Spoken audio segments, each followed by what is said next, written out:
Welcome to Mahathi home tips cooking and tailoring. Hello అందరికీ. కొలత బ్లౌజ్తో మనము బ్లౌజ్ అనేది చాలా ఈజీగా కటింగ్ చేయొచ్చండి. సో ఇప్పుడు ఈ వీడియో చూసే వాళ్ళైతే ప్లీజ్ నా ఛానల్ని సబ్స్క్రైబ్ చేసుకొని లైక్ ఇవ్వండి, షేర్ చేయండి, కమెంట్ చేయండి. మీ ఇంట్లో ఎవరన్నా బ్లౌజ్ కటింగ్ స్టిచ్చింగ్ నేర్చుకునే వాళ్ళకి ఈ వీడియోని షేర్ చేయండి. చూస్తున్నారు కదా, ముందుగా మనము ఈ కొలత బ్లౌజ్ బ్యాక్ పార్ట్ని 4 ఫోల్డ్గా చేసి ఒక మార్క్ వేసుకున్నాను. తర్వాత 1 ఇంచ్కి ఒక మార్క్, 2 ఇంచ్కి ఒక మార్క్. మనం బ్యాక్ ఖర్చుల కోసమని 1 ఇంచ్ ఎక్స్ట్రా తీసుకుంటాము. 2 ఇంచెస్ ఏమో సైడ్ జాయింట్ల కోసం ఎక్స్ట్రా తీసుకుంటాం అనమాట. చూడండి హైట్ ఎలా కొలుచుకుంటున్నాను. కింద 1 ఇంచ్ గ్యాప్ వదిలేసి హైట్ అనేది కొలుచుకొని కరెక్ట్ యాజ్ ఇట్ ఈస్ ఎక్కడ ఉందో అక్కడ మార్కింగ్ వేస్తాను చూడండి. అలాగే ఇలా వీడియోలో చూస్తున్న విధంగా స్ట్రేట్గా ఒక లైన్ అయితే వేసుకున్నాను. చూడండి షోల్డర్ నుంచి కరెక్ట్ నిటారుగా ఇలా తీసుకోవాలన్నమాట. సో తర్వాత ఎప్పుడైనా మనము కొలత బ్లౌజ్ కటింగ్ చేసేటప్పుడు కొలత బ్లౌజ్ని రివర్స్గా ఫోల్డ్ చేసి మాత్రమే కొలుచుకోవాలి. ఇలా రివర్స్గా ఫోల్డ్ చేస్తేనే మనకి కరెక్ట్గా కుట్ అనేది ఎక్కడి వరకు ఉన్నది అర్థమవుతుంది. సో చూస్తున్నారు కదా, షోల్డర్ స్టార్టింగ్, గల్ల స్టార్టింగ్ పాయింట్, షోల్డర్ ఎండింగ్ పాయింట్లో కరెక్ట్గా మార్క్ వేసుకొని ఎక్స్ట్రా హాఫ్ గ్యాప్తో నేను ఒక మార్క్ వేసాను. అది కుట్ల కోసం అనమాట. సో చంక డౌన్ కూడా మనకు సైడ్ జాయింట్లు కూడా ఇలా కింది నుంచి మార్క్ వేసుకున్నాను కదా, వీటన్నిటిని కలిపేసుకుంటూ వీడియోలో చూస్తున్న విధంగా ఇలా మార్కింగ్ అయితే వేసేయండి. ఇలా మార్కింగ్ నేను గల్ల దగ్గర కొంచెం 1/2 ఇంచ్ ఇలా ఎక్స్ట్రా తీసాను. చూస్తున్నారు కదా, అదేదో నేను తప్పు చేస్తున్నట్టు అనుకోకండి. నేనే 1/2 ఇంచ్ ఎక్స్ట్రా తీసాను అనమాట. ఎందుకంటే గల్ల రౌండ్ అనేది చాలా నీట్గా రావడానికి ఇలా ఎక్స్ట్రా తీసాను. రౌండ్గా వస్తుందన్నమాట ఇలా ఎక్స్ట్రా తీసే. కిందికి గల్ల అనేది డీప్ కాకుండా బ్రాడ్గా అంటారు కదా, వెడల్పుగా. సో వెడల్పు కోసం అనేది ఎక్స్ట్రా బయటకు తీసానమాట. సో చంక డౌన్ కూడా ఇలా స్ట్రేట్గా లైన్ వేసేసిన తర్వాత 1.5 ఇంచ్ గ్యాప్తో మార్క్ వేసుకొని చూడండి, 1.5 ఇంచ్ గ్యాప్తో ఇలా మార్క్ వేసుకొని కర్వ్ స్కేల్తో రౌండ్ అనేది చాలా ఈజీగా తింపుతుంది అనమాట. సో నేను స్టార్టింగ్లో కర్వ్ స్కేల్ ఏం యూజ్ చేయలేదు. ఈ స్కేల్ తీసుకున్న తర్వాత నా కటింగ్ ఇంకా ఇంప్రూవ్ అయిందనమాట. కొత్తగా నేర్చుకునే వాళ్ళు ఈ స్కేల్స్ తీసుకుంటే మీ కటింగ్ చాలా ఇంప్రూవ్ అవుతుంది. స్టార్టింగ్ నుంచే మీరు చాలా ఈజీగా కటింగ్ చేస్తారనమాట. సో నేను స్టార్టింగ్లో ఈ స్కేల్స్ ఏవి లేకుండా కటింగ్ చేశాను. చాలా ఇబ్బంది అయింది. ఒక్కసారి ఈ స్కేల్స్ తీసుకున్న తర్వాత నాకు కటింగ్ ఎంత సులువుగా అయిపోయిందంటే మీరు ఒకసారి తీసుకొని కటింగ్ చేయండి, మీరే చెప్తారనమాట. సో వీడియో చూసే వాళ్ళందరూ ఒక కామెంట్ అయినా చేయండి. నా వీడియో చూస్తూ మీరు కటింగ్ ఒక్కరు నేర్చుకున్నా నాకు ఆ తృప్తి వేరండి. ఎందుకంటే నేను వీడియోలు తీసి యూట్యూబ్లో అప్లోడ్ చేయడం అని నా ఇంటెన్షన్ కాదు. ఒక్కరైనా నా కటింగ్లో ఒక చిన్న పార్ట్ నేర్చుకున్నా నాకు ఆ సాటిస్ఫాక్షన్ వేరండి. సో చూడండి, బ్యాక్ పార్ట్ అయితే నేను మెజర్మెంట్స్ తోటి కొలత బ్లౌజ్ మెజర్మెంట్స్ తోటి కట్ చేశాను. షోల్డర్ దగ్గర గల్ల పార్ట్లో 1/2 ఇంచ్ నేను క్రాస్గా తీసాను. చూస్తున్నారు కదా, అలా తీస్తే మనకు భుజాలు అనేటివి జారాయి అన్నమాట. సో ఇప్పుడు ఇదే బ్యాక్ పార్ట్ని ఇలా రివర్స్గా ఫోల్డ్ చేసుకొని కిందికి 1 ఇంచ్ 2 ఇంచెస్ మలిచేసుకోవాలి. మలిచేసుకున్న తర్వాత ఫస్ట్ మనము ఫ్రంట్ గల్ల ఎక్కడ వరకు ఉందో అది చూసుకోవాలి. సో చూస్తున్నారు కదా, ఫ్రంట్ గల్ల ఎక్కడుందో అక్కడికి ఇలా మార్క్ వేసుకొని బ్యాక్ పార్ట్కి ఇలా స్ట్రెయిట్గా మార్క్ వేసుకోవాలి. ఇప్పుడు క్లాత్ని అడ్జస్ట్ చేయాలి. కిందికి 2 ఇంచెస్ ఫోల్డ్ చేశాను కదా, 2 ఇంచెస్ ఫోల్డ్ చేసుకున్నాక ఇలా మలిచేసుకొని మొత్తం as it is back part ఎలా ఉందో అలా మార్క్ వేసేస్తున్నాను. సో ఇక్కడ ఎక్స్ట్రా తీస్తున్నాను. చూస్తున్నారు కదా, ఈ ఎక్స్ట్రా మనకు ఫ్రంట్ పీస్లో మిడిల్లో టక్స్ అనేది పెడతాం కదా, డాట్స్ పెడతాం కదా, ఆ డాట్స్ కోసం క్లాత్ ఎక్స్ట్రా కాబడుతుంది కాబట్టి అలా నేను ఎక్స్ట్రా తీసుకున్నాను. ఇలా యాజ్ ఇట్ ఈస్ డ్రా చేసిన తర్వాత చంక డౌన్ 1/2 ఇంచ్ లోపలికి డ్రా చేశాను. తర్వాత సో చూడండి, ఇలా డ్రా చేసిన తర్వాత గల్ల రౌండ్ కూడా డ్రా చేస్తున్నాను. ఇప్పుడు హుక్స్ పార్ట్ చూసుకోవాలి. నేను ఒకేసారి 2 కలర్ల బ్లౌజులని కట్ చేస్తున్నాను అనమాట. ఇవి లైనింగ్ పీస్లు. సో శారీ పీస్లు ఒకసారి లైనింగ్ పీస్ కట్ చేసిన తర్వాత శారీ పీస్ పైన ఇవి పెట్టేసి చాలా ఈజీగా కట్ చేసుకోవచ్చు. ఈ తర్వాత హుక్స్ పార్ట్ చూసుకోవాలి. మనకు మిడిల్లో టక్స్ ఉంటాయి కదా ఫ్రంట్ పార్ట్లో, ఆ టక్స్ హైట్ చూసుకోవాలన్నమాట. హుక్స్ పార్ట్లో మన మధ్యలో టక్స్ పెడతాం కదా, దానికోసం గ్యాప్ వదిలేసుకొని కరెక్ట్ కొలత బ్లౌజ్ తోటి ఇలా చూసుకోవాలన్నమాట. మిడిల్ టక్స్ అనేది ఇక్కడ నుంచి స్టార్ట్ అవుంది. హైట్ అనేది లాగకుండా ఇలా చూసుకోవాలి.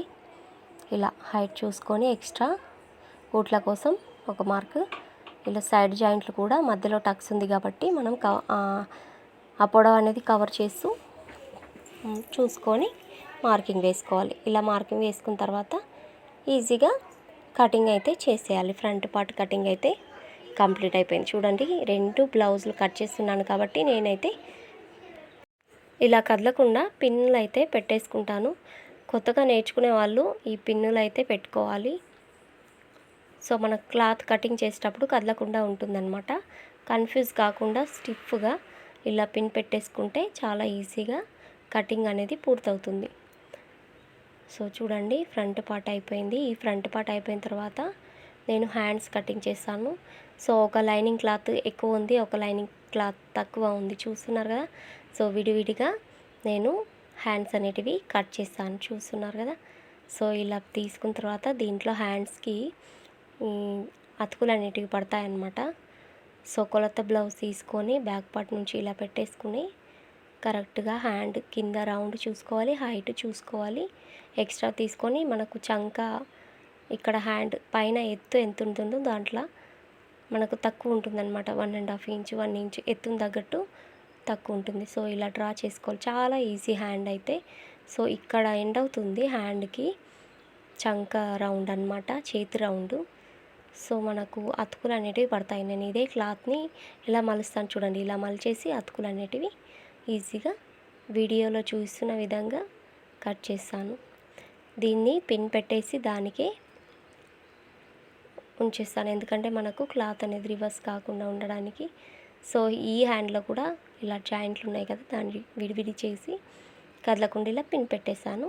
తర్వాత షేప్ బెల్ట్లు చూడండి, మన బ్యాక్ పార్ట్ తీసిన తర్వాత సైడ్కు మిగిలిన క్లాత్ ఉంటుంది చూడండి, దాంట్లో షేప్ బెల్ట్లు అనేటివి వస్తాయి. మనకి ఇచ్చిన కొలత బ్లౌజ్ని తీసుకొని చూసిన హుక్స్ పార్ట్ ప్లేస్లో మనకు హైట్ పొడవు ఎక్కువ ఉంటుంది.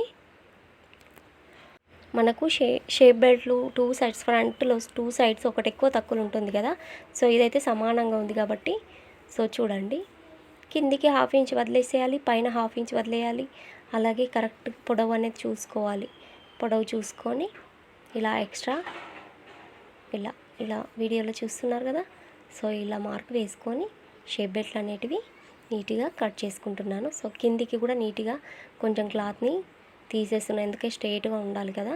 ఇలా స్ట్రైట్గా ఉండడానికి కిందికి కూడా క్లాత్ తీసేసి షేప్ బెల్ట్లు చివర నుంచి ఫ్రంట్కి వెళ్ళేసరికంటే హైట్ ఎక్కువ ఉంటాయి అన్నమాట. సో కంప్లీట్ అయిపోయిందండి.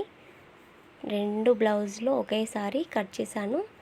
చాలా ఈజీగా కట్ చేశాను. మీరైతే లైక్ ఇవ్వడం మర్చిపోకండి. చూస్తున్నారు కదా, ఇదైతే బ్లౌజ్ పీస్ అన్నమాట. ఈ బ్లౌజ్ పీస్ పైన ఇలా పెట్టేసుకొని అయితే నేనేం చేస్తున్నానంటే, ఈ బ్లౌజ్ పీస్లో బార్డర్స్ 2 సైడ్స్ సేమ్ ఒకేలా ఉన్నాయి కాబట్టి ఆ బార్డర్లు హ్యాండ్స్కి రావాలని హ్యాండ్లో అతుకులు రాకుండా ఉండడానికి 2 సైడ్స్ హ్యాండ్స్ అనేటివి తీస్తున్నాను. సో మిడిల్లో ఈ ఫ్రంట్ పార్ట్ బ్యాక్ పార్ట్ అనేది తీస్తున్నాను. అర్థమైంది అనుకుంటాను నేను ఏం చెప్తున్నానో. ఇలా కరెక్ట్గా మిడిల్లో ఫ్రంట్ బ్యాక్ పెట్టేసుకొని శారీ అనేది కదలకుండా ఉండడానికి ఇలా పిన్లు అయితే పెట్టేసుకున్నాను. ఇలా పిన్ పెట్టేసుకొని కొంచెం క్లాత్ ఎక్స్ట్రా ఉంచుకుంటూ ఇలా కట్ చేశాను. నేనైతే గ్లూ పెట్టానండి ఈ బ్లౌజ్ కట్ చేసేటప్పుడు. అర్జెంట్ బ్లౌజ్ ఉంది కాబట్టి గ్లూ పెట్టి అతికించేసాను. మనకు డబల్ పని అవ్వకుండా తొందరగా కంప్లీట్ అయిపోతుంది గ్లూ పెట్టి అతికించేస్తే. సో గ్లూ పెట్టి అతికించేటప్పుడు మనం చాలా జాగ్రత్తగా చూసుకోవాలి. ఐరన్ చేస్తాం కదా. సో గ్లూ పెట్టిన తర్వాత మంచిగా నీట్గా క్లాత్ అనేటివి చేత్తో కరెక్ట్గా చేసిన తర్వాతనే ఐరన్ చేయాలి. సో చూడండి, ఫ్రంట్ పార్ట్ కూడా ఈ శారీ బ్లౌజ్ పీస్ ఎలా ఉంది చూడండి, చాలా వదులుగా ఉంది కదా. అందుకే వీడియోలో చూసిన విధంగా పిన్ అయితే పెట్టేసుకోండి. So front part back part cut చేశాను కదా, 2 సైడ్స్ హ్యాండ్స్ ఇదే బార్డర్ వచ్చాయన్నమాట. సో చూడండి, 2 బార్డర్స్ ఇలా పెట్టేసుకొని మనం ముందుగా కట్ చేసిన లైనింగ్ పీస్ ఉంది కదా హ్యాండ్స్, ఆ హ్యాండ్స్ దీని మీద పెట్టేసుకొని ఒక పిన్ అయితే పెట్టేసుకుంటున్నాను నీట్గా. 2 హ్యాండ్స్ 2 సైడ్స్ ఈ బార్డర్స్ మనం మలిపిస్తాం కదా, 4 లైన్స్ మడత ఉంటుంది కాబట్టి ఇలా కదలకుండా పిన్ అయితే పెట్టేసుకొని కట్ చేస్తున్నాను. సో మనము హ్యాండ్స్కి అయితే అతుకులు పడలేవు, చూస్తున్నారు కదా. బార్డర్స్ 2 సైడ్స్ సేమ్ వచ్చాయి కాబట్టి ఇలా చేశాను. ఒక సైడ్ పెద్దగా ఒక సైడ్ చిన్నగా వస్తే ఇలా మాత్రం రాకుండా అనమాట. సో హ్యాండ్స్కి అతుకులు రాకుండా ఈజీగా కట్ చేశాను. మిగిలిన క్లాత్లో నేను షేప్ బెల్ట్లు అనమాట, చూస్తున్నారు కదా. ఈ మిగిలిన క్లాత్లో ఒక సైడు ఒక షేప్ బెల్ట్, ఇంకో సైడ్ ఇంకో షేప్ బెల్ట్ ఈజీగా వచ్చేసింది. మనకు షేప్ బెల్ట్లు శారీ పీస్ 2 తీసుకుంటాం కదా, ఈ లైనింగ్ పీస్ ఏమో 1 తీసుకుంటాం. చూడండి ఇలా అడ్జస్ట్ చేస్తూ షేప్ బెల్ట్లు అనేటివి చాలా ఈజీగా వచ్చేసాయి. సో చూడండి ఇలా అయితే కట్ చేశాను.